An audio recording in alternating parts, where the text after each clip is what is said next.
नमस्कार दोस्तों। आज के वीडियो में हम डिस्कस करेंगे कोटिंग के बारे में, उसके पर्पज और क्लासिफिकेशन के बारे में। चलते हैं इसको डिटेल में समझने के लिए।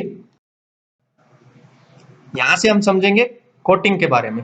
कोटिंग बेसिक क्या है, मेनली यहाँ पे मेटल कोटिंग जो है उसके बारे में हम डिटेल में डिस्कस करेंगे। मेटल कोटिंग से मीनिंग है एक लेयर जिसका बेसिक फंक्शन होता है मेटल को प्रोटेक्ट करने का। अब मेटल को जो प्रोटेक्शन देते हैं हम, वो कोरोजन से प्रोटेक्शन उसकी करते हैं। मेनली कोरोजन से अगर मेटल बची रहेगी तो उसकी लाइफ जो है वो लॉन्ग रहेगी, मेटल की अपीयरेंस गुड रहेगी, अगर उस पर कोरोजन की किसी प्रकार की कोई प्रॉब्लम नहीं रहेगी। तो उसको बचाने के लिए हम एक लेयर का वहां पे कोटिंग करते हैं, लेयर को वहां पे अडॉप्ट करते हैं, लगाते हैं, तो वो उसकी कंप्लीटली प्रोटेक्शन करेगी। वो जो लेयर हम लगाते हैं उस पे, वो एज ए फ्लूइड के रूप में या फिर पेस्ट के रूप में, फ्लूइड टाइप के रूप में बात करें तो जैसे पेंट की हम करते हैं, इसी प्रकार से पेस्ट के रूप में, पेस्ट फॉर्म में। तो ये बेसिक कंप्लीटली मेटल को प्रोटेक्ट करेंगी, मेटल को बचाएंगी। इवन दो वहां पे मेटल को मॉइस्चर कंटेंट से भी बचाने में हेल्प करती है। ये होती है बेसिक कोटिंग।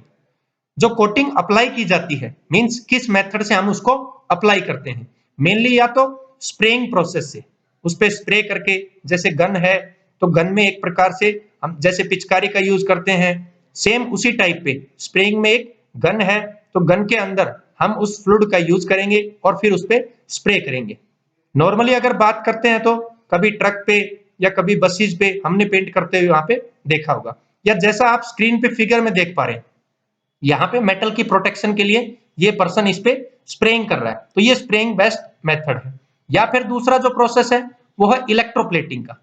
इलेक्ट्रोप्लेटिंग क्या है, उसमें उसमें हम लोग मेटल को डुबोते हैं और फिर वहां से करंट को पास करवा रहे हैं, जैसे सप्लाई पास करके। तो उस प्रकार का जो मेथड है उससे भी हम उस मेटल को प्रोटेक्शन के लिए एज ए इलेक्ट्रोप्लेटिंग मेथड को यूज करते हैं। यहाँ पे समझेंगे बेसिक पर्पज क्या है, जैसा ऊपर मैंने बताया था, तो वो ये डिटेल में यहां से समझ सकते हैं। टू प्रोटेक्ट द मेटल या वर्कपीस, जो भी हम वर्कपीस को यूज कर रहे हैं एज ए, या तो हम होम में अगर उसको समझे तो होम के लिए कोई जो मेटल का पार्ट है उसको यूज कर रहे हैं, या फिर अदर, या फिर इंडस्ट्रियल यूज, या गाड़ी व्हीकल वगैरह, ऑटोमोबाइल व्हीकल्स। तो मेन पर्पज क्या है, टू प्रोटेक्ट द मेटल और वर्कपीस।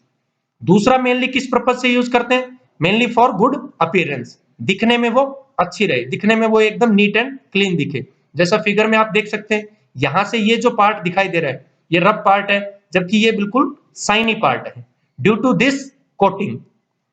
नेक्स्ट है use to protect from corrosion, तो कोरोजन से उसको कंप्लीट बचाने के लिए। Now how we can classify coating. जो ये कोटिंग है, मेटल कोटिंग की बात थी या फिर नॉन मेटालिक की है, तो उसको बेसिकली हम किस प्रकार से वर्गों में बांट सकते हैं। क्लासिफिकेशन से मीनिंग है उसको वर्गों में बांटना। तो दो तरह से हम इसको क्लासिफाई कर सकते हैं। One is the metallic coating, जैसा मैंने अपर फिगर के अकॉर्डिंग आपको बताया कि यहां से ये पर्सन जो है वो एज ए मेटालिक कोटिंग कर रहा है, मेटल्स पे यहाँ पे कोटिंग की जा रही है। या फिर दूसरा क्या है, नॉन मेटालिक कोटिंग। यहां से समझ सकते हैं ये नॉन मेटालिक कोटिंग, ये जैसे फिगर आपको समझा रहा है कि कंप्लीटली नॉन मेटालिक कोटिंग की जा रही है। तो नॉन मेटालिक कोटिंग क्या है, एज कंपैरिजन टू यहाँ के बेटर अपीयरेंस आती है, बहुत ही बेटर फिनिशिंग आती है। तो मेन जो दोनों का पर्पज है वो यही है, मेटल को प्रोटेक्ट करना, मेटल को बचाना, मेटल को कोरोजन से बचाना, गुड अपीयरेंस के लिए यूज करना, और केवल हम उसको फ्लूइड या पेस्ट फॉर्म में यूज करके, अप्लाई करके, और स्प्रेइंग या इलेक्ट्रोप्लेटिंग मेथड से उस पर अडॉप्ट करते हैं। तो ये था आज के लेक्चर में दोस्तों कोटिंग, उसका बेसिक पर्पज और क्लासिफिकेशन। थैंक यू दोस्तों।